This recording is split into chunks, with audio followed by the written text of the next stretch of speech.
से बात कर रहा हूं।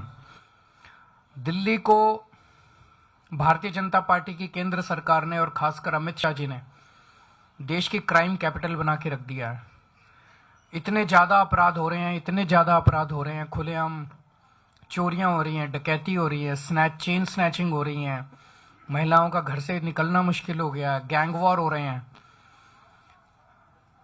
लोग बहुत ज्यादा डरे हुए हैं, लोग अपने आप को बहुत ज्यादा असुरक्षित महसूस कर रहे हैं।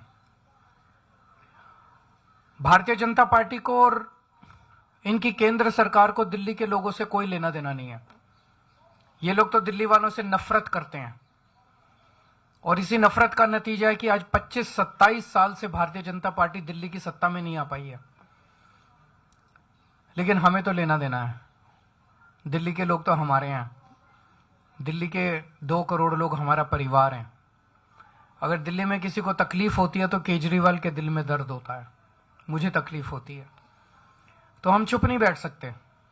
तो मैंने जगह जगह लोगों को यह भरोसा दिलाया है कि आम आदमी पार्टी की सरकार बनेगी तो जितनी आरडब्ल्यूएज हैं उनको अपने अपने इलाके में सिक्योरिटी गार्ड अपॉइंट करने के लिए दिल्ली सरकार की तरफ से उचित राशि दी जाएगी।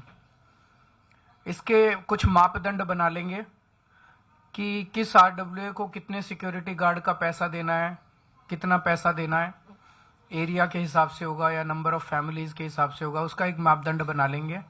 लेकिन सरकार बनने के बाद लोगों को अपने अपने इलाके के अंदर security guards, private security guards appoint करने के लिए, ताकि वो सिक्योरिटी गार्ड्स वहां पे लोगों को सुरक्षा प्रदान कर सकें।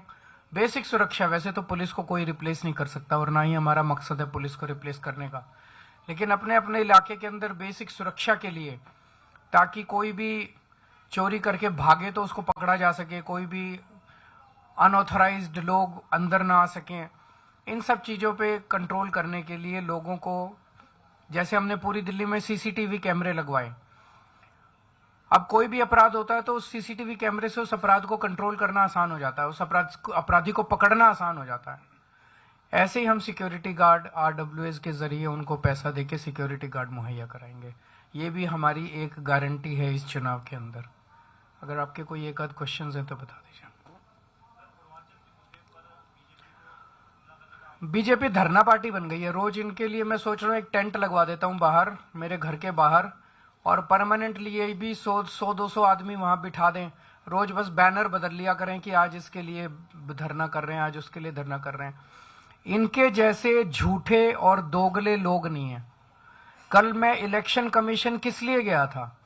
इलेक्शन कमीशन इसलिए गया था, इलेक्शन कमीशन से ये शिकायत करने कि रोहिंग्या का बहाना बना के पूरी दिल्ली के अंदर भारतीय जनता पार्टी पूर्वांचलियों के और दलितों के वोट कटवा रही है। ये खुद ही जेपी नड्डा साहब ने संसद के अंदर कबूल किया था कि हम पूर्वांचली और दलितों के वोट कटवा रहे हैं।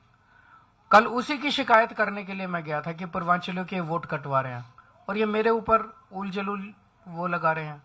जितना काम आम आदमी पार्टी ने, जितने एमएलए पूर्वांचल समाज से बनाए, आप देख लो जितनी टिकटें हम देते हैं और जितनी टिकटें ये देते हैं।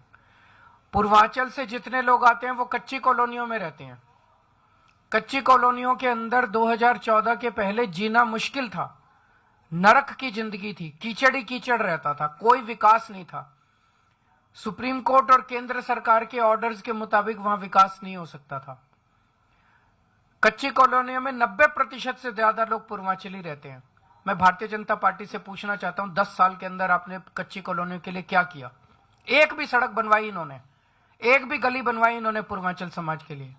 एक भी विकास का काम किया इन्होंने पूरी दिल्ली में? कच्ची, तो हमारे पास इतना पैसा था, इतनी पावर थी, कर देते।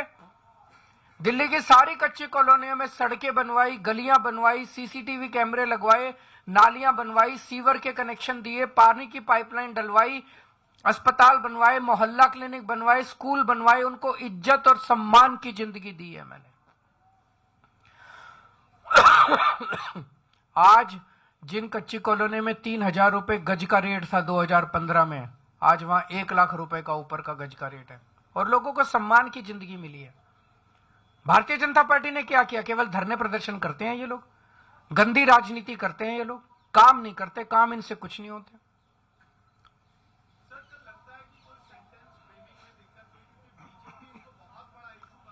बीजेपी के बनाने से इशू बनते नहीं है। बीजेपी के जितने इशू थे वो इनको उल्टे पड़ते जा रहे हैं। इन्होंने रोहिंग्या किया, अब ये कहते हैं टीवी वालों को फोन कर रोहिंग्या पे डिबेट मत कराना। फिर उन्होंने शीश महल उठाया, अब टीवी वालों को फोन करके शीश महल पे डिबेट मत कराना। जितने मुद्दे ये उठा रहे हैं वो इनको उल्टे पड़ रहे हैं। क्यों? क्योंकि इनके मुद्दे फर्जी हैं। ये दिल्ली के विकास की बात नहीं करते, केवल गाली गलौज की बात करते हैं। सुबह से शाम तक केजरीवाल को गाली, केजरीवाल को गाली, केजरीवाल को गाली। केजरीवाल को गाली से क्या दिल्ली का विकास होगा? केजरीवाल को गाली देने से क्या देश का विकास होगा? अरे देश की बात करो, दिल्ली की बात करो, लोगों की बात करो। लोगों को जीना हराम हो रहा है, महंगाई और बेरोजगारी। कल भी मैं गया था शाम को एक झुग्गी बस्ती के अंदर, बेरोजगारी का ये आलम है। एक एक घर के अंदर बच्चे बैठे हैं बिना रोजगार के। इनको चिंता है रोजगार की? इनको चिंता है बच्चों की कि उनको रोजगार कैसे देंगे? महंगाई से लोगों का घर का खर्चा नहीं चल रहा, चिंता है इनको? बस सारा दिन केजरीवाल के खिलाफ धरने, प्रदर्शन, गाली, केजरीवाल ये, केजरीवाल वो। इसीलिए तो इनको कोई वोट नहीं दे रहा। Thank you.